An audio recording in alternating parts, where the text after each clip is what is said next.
This is TradeFlow News, bringing you relevant news and insights from around the world. TradeFlow News, enabling trade for SMEs and economies worldwide.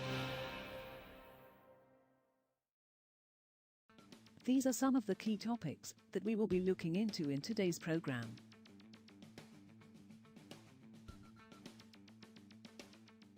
First, let's take a look at the overnight headlines which are impacting the commodity markets.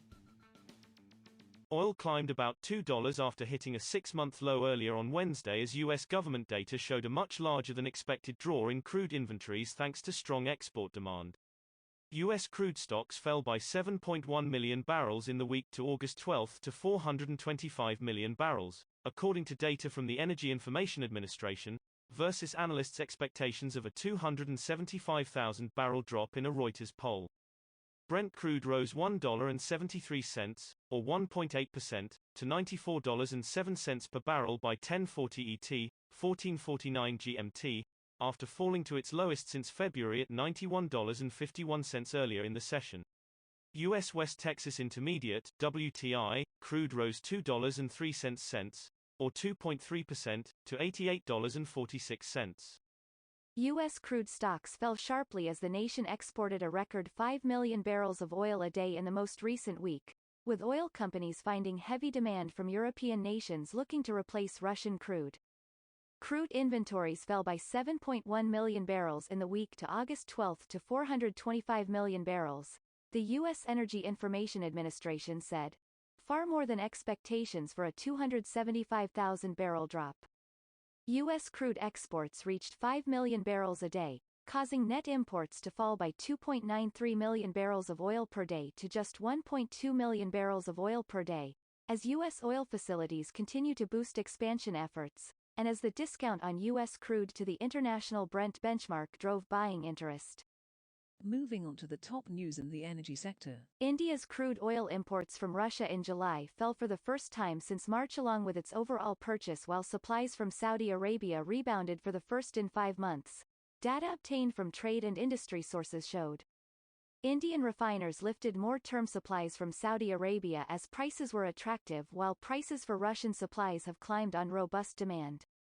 India shipped in 877,400 barrels per day, BPD, oil from Russia in July, a decline of about 7.3% from June, with Moscow continuing as its second biggest oil supplier after Iraq. Higher oil export volumes, coupled with rising gas prices, will boost Russia's earnings from energy exports to $337.5 billion this year, a 38% rise on 2021, according to an economy ministry document seen by Reuters. The jump in revenues, if it materializes, will help shore up Russia's economy in the face of waves of Western sanctions.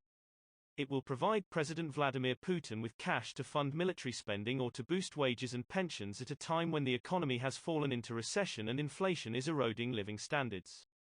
Next, we have the top news in metal markets. China raised its annual rare earth mining output quota by a quarter to a fresh record high in the wake of rising global demand. China is the world's dominant producer of rare earths, a group of 17 minerals used in everything from consumer electronics to military equipment. The quotas are closely watched as a supply indicator and typically issued twice a year. The full-year rare earth mining output quota has been set at 210,000 tons, up 25% from 168,000 tons in 2021. India's silver imports are set to triple in 2022 from a year ago to record highs after a dip in prices to 2-year lows spurred investors to bet that the metal was primed for a rebound and could outperform gold in the coming years. Higher demand in India, the world's biggest silver consumer, could support global prices. Investment demand has been boosting imports, said Chirag Thakur, CEO of Amrapali Group Gujarat, a leading silver importer. Investors are anticipating poor man's gold will beat gold in coming years. India's silver imports in 2022 could jump to a record 8,200 tons, Thakur said. We will now look at the top news in the agricultural sector. Ukraine expects 5 ships to arrive at its Chornomorsk Black Sea port on Wednesday for loading with more than 70,000 tons of agricultural products, the largest convoy so far under a UN-brokered grain export deal. The Ukrainian Seaports Authority said in a statement that the new cargoes would include wheat, corn and sunseed oil. Thanks to the framework agreement brokered by Turkey and the United Nations, Ukraine managed in early August to resume exports from its Black Sea ports, which had been stalled for 5 months because of Russia's February 24 invasion. That is all for today's news on commodity markets. Stay tuned to TradeFlow News as we continue to provide you with more updates. We also invite you to follow us on Twitter at TradeFlow News, which allows you to watch our program on your mobile device or desktop to receive information from there.